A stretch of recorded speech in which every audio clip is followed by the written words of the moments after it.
আমার বিয়ে হয়েছে ৫ বছর হয়েছে কিন্তু আমার কোনো সন্তান হয়নি। আমার শাশুড়ি সবসময় আমায় অপবাদ দিয়ে কথা বলতো। কিন্তু আমায় কোনো ডাক্তারও দেখাতো না। বলতো আমার সমস্যা। তাই একটা পর্যায়ে আমার সংসার ভেঙে যাওয়ার মতো অবস্থা হলো। শাশুড়ি বলল, আমি আমার ছেলেকে আরও একটি বিয়ে করাবো। আমি এই কথা শুনে কিছুতেই সহ্য করতে পারছিলাম না। আর তাই বাধ্য হয়ে আমি ডাক্তারের কাছে গেলাম। ডাক্তার বলল, তোমার বাচ্চা হবে কিন্তু আমার কিছু পরামর্শ মানতে হবে। আমি বললাম, ঠিক আছে, আপনি যা বলবেন তাই হবে। ডাক্তার বলল, আমি তোমায় এমন চিকিৎসা দিব যা কাউকে বলা যাবে না। আমিও রাজি হলাম। কিন্তু ডাক্তার সাহেব চিকিৎসার নামে একদিন রাতে আমার সাথে যা করেছিল তা কোনো মেয়ের পক্ষে মেনে নেওয়া সম্ভব ছিল না। তাহলে আসল ঘটনাটি খুলি বলি। আমার নাম ডাক্তার অজয় কুমার। আমি একজন গাইনি বিশেষজ্ঞ ডাক্তার। অর্থাৎ যে সমস্ত মহিলাদের বাচ্চা কাচ্চা হয় না বা গর্ভজনিত সমস্যা, এই চিকিৎসাগুলো আমি দিয়ে থাকি। তাই হাসপাতালে সব সময় সিরিয়ালে আমার গর্ভবতী মহিলা বা যাদের বাচ্চা ধারণ ক্ষমতা নেই, এ ধরনের মহিলাদের সিরিয়াল সবসময় লেগেই থাকে। আর তোমাদেরকে বলে রাখা ভালো, আমি দেখতে বেশ হ্যান্ডসাম। আমার উচ্চতা সরাসরি ৬ ফিট এবং দেখতে অনেকটা ফর্সা।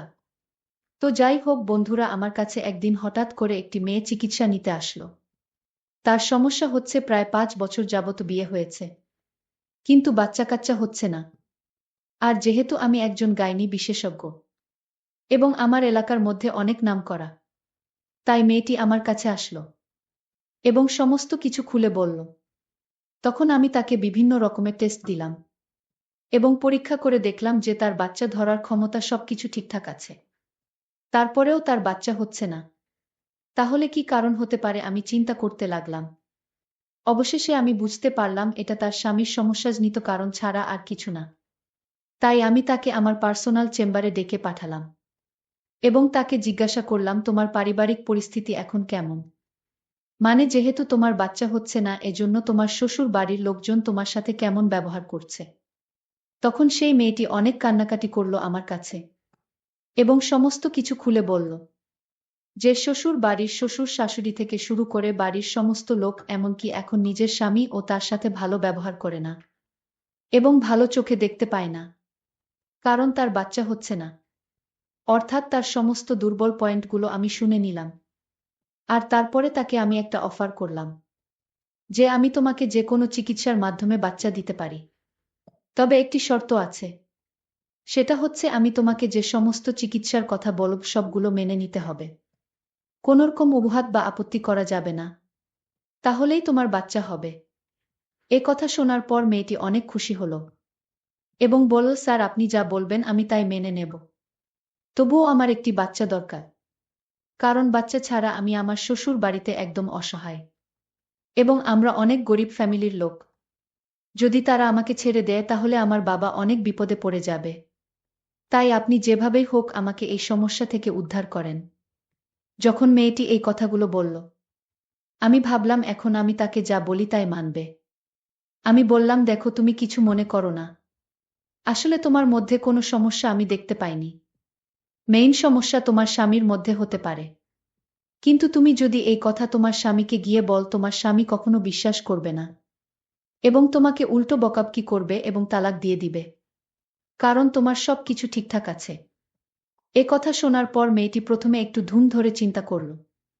তারপর বলল, আচ্ছা স্যার, ঠিক আছে, আপনি যে চিকিৎসা দিবেন সেই চিকিৎসা আমি মেনে নিব, কিন্তু আমার বাচ্চা অবশ্যই চাই।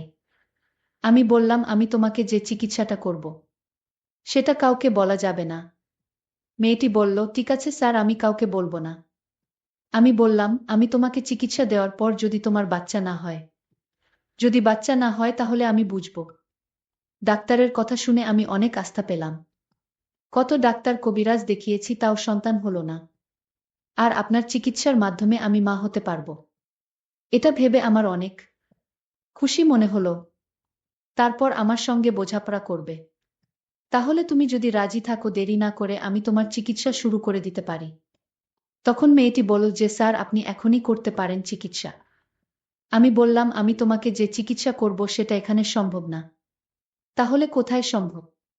আপনার যেখানে সম্ভব সেইখানেই আমার চিকিৎসা করুন স্যার। স্যার, চিকিৎসার খরচ সম্পর্কে আপনার চিন্তা করতে হবে। আমার বাবার বাড়ি থেকে দেওয়া গয়নাগুলো আমি বিক্রি করে দেব। ডাক্তার বলল, আরে আমি তোমার চিকিৎসা করব, এটাতে তোমার খরচ তেমন হবে না। খরচ হবে না বললেই চলে। আমি বললাম, ডাক্তার সাহেব আপনি অনেক দয়ালু মানুষ। আপনার কথা শুনে আমার অনেক ভালো লাগছে। ডাক্তার সাহেব বলল, ঠিক আছে, আমি তোমাকে যেদিন আসতে বলবো সেই দিন তুমি আসবে। আর হ্যাঁ, আমার এই চেম্বারে চিকিৎসা করা যাবে না। তুমি আমার বাসার চেম্বারে আসতে হবে। আমি ডাক্তারের কথা শুনে বললাম, ঠিক আছে স্যার, আপনি যেখানে বলবেন আমি সেই জায়গায় গিয়ে আমি চিকিৎসা নিব। ডাক্তার আরও একটি কথা আমায় জানিয়ে দিলেন, তিনি বললেন যে যেদিন আমি চিকিৎসা নিব সেদিন যেন আমি একা আসি। আমার সঙ্গে অন্য কেউ আসতে পারবে না। আমি এই কথাটা শুনে কিছুটা আশ্চর্য হলাম। আমি তখন একটু চিন্তায় পড়ে গেলাম। মনে মনে ভাবলাম, চিন্তা করলে হবে না। আমার চিকিৎসার মাধ্যমে বাচ্চা চাই। আমি বললাম, স্যার আমি কোনোদিন আসব।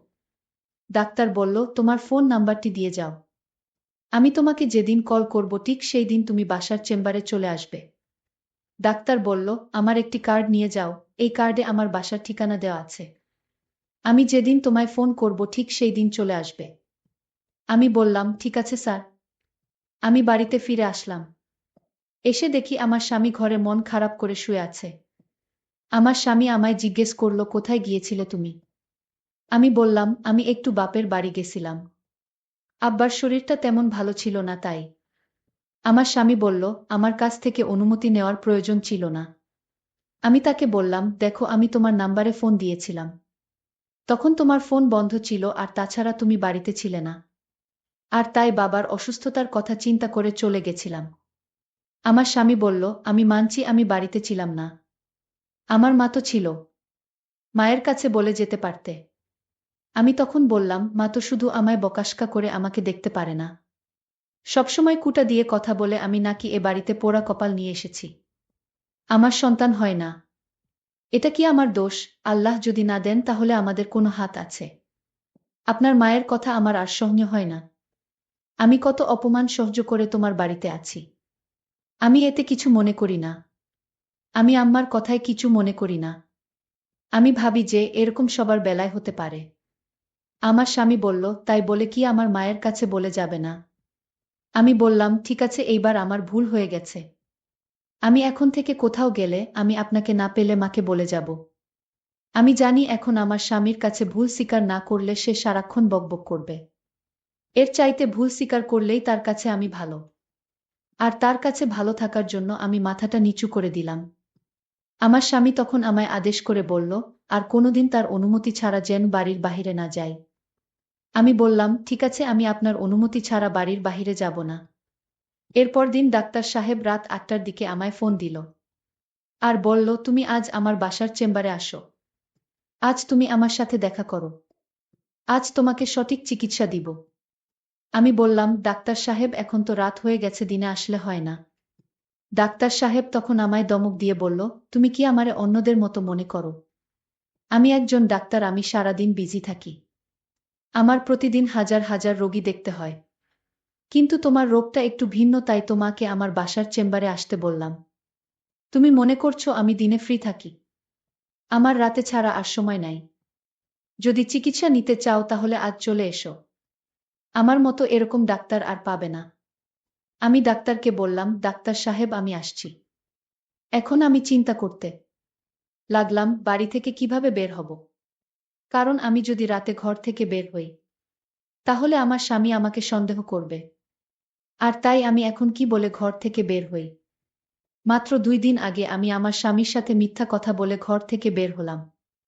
আজ যদি জানতে পারে আমি আবার না বলে ঘর থেকে বাহিরে গেছি তাহলে আমার সমস্যা হবে। আমি এক মহাচিন্তায় পড়ে গেলাম। অন্যদিকে ডাক্তার আমার জন্য অপেক্ষায় আছে। আমি এখন কি করব? আমি সিদ্ধান্ত নিলাম আমার আজ যে করে হোক আমার ডাক্তারের কাছে যেতে হবে আর চিকিৎসাটা নিতে হবে। আমি আমার শাশুড়ি মাকে মিথ্যা বললাম, মা আমি কিছুক্ষণের জন্য আমার বাপের বাড়ি যাব। আমার বাবা খুব অসুস্থ, আমার এখনই চলে যেতে হবে। আমার স্বামী ঘরে ছিল না। আমি আমার স্বামীকে ফোন দিয়ে বললাম, আমার এখন বাপের বাড়ি যেতে হবে, কারণ আমার বাবা খুব অসুস্থ। আমার স্বামী বলল, ঠিক আছে চলে যাও। আমি তাড়াতাড়ি বোকরা পরে আমি রেডি হয়ে বাড়ি থেকে রওনা দিলাম। আমার শাশুড়ি মা আমার কথার কোনো উত্তর দিল না। আমি কোনো কিছু চিন্তা না করে ডাক্তারের বাড়ি উদ্দেশ্য করে রওনা দিলাম। এই মুহূর্তে ডাক্তার সাহেবের ফোন আসলো। আমি ফোনটা রিসিভ করতেই ডাক্তার বলল, তুমি আসবে আজ? যদি না আসো আমি আর কোনোদিন আমি তোমার চিকিৎসা দিতে পারবো না। আমিও দিব না। আমি ডাক্তার সাহেবকে বললাম, আমি রাস্তায় আছি, আমি আসতেছি। আপনি কিছুক্ষণ ওয়েট করেন। আমি আসতেছি। ডাক্তার বলল, ঠিক আছে। ডাক্তার সাহেব তখন চিন্তায় পড়ে গেলেন। ডাক্তার সাহেব বললেন, আজ আমি আমার স্ত্রীকে বলবো আমার একজন জটিল রোগী আমার সাথে দেখা করতে আসছে, আর তাই আমার চিকিৎসা দিতে হবে। আমার স্ত্রী জিজ্ঞেস করল, মেয়ে না ছেলে? আমি বললাম, মেয়ে। আমি মনে মনে সিদ্ধান্ত নিলাম, আজ ডাক্তারের আসল রহস্য জানতে পারব। আমার স্ত্রী বলল, তাহলে তুমি তাকে চিকিৎসা কি বাসায় করবে? আমি বললাম, ওনার একটু জটিল সমস্যা, তাই আজ চেম্বারে আসতে পারেনি তো, আর তাই এখন বাসায় আসছে। ঠিক আছে, তোমার রোগীর চিকিৎসা করো।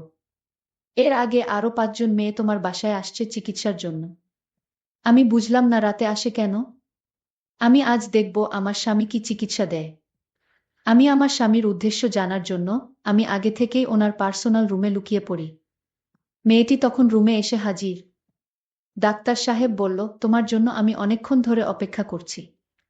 ডাক্তার বলল, আজ তোমার সারা রাত এখানে থাকতে হবে, কারণ এই চিকিৎসা করতে প্রায় 7 থেকে 8 ঘন্টা সময় লাগে।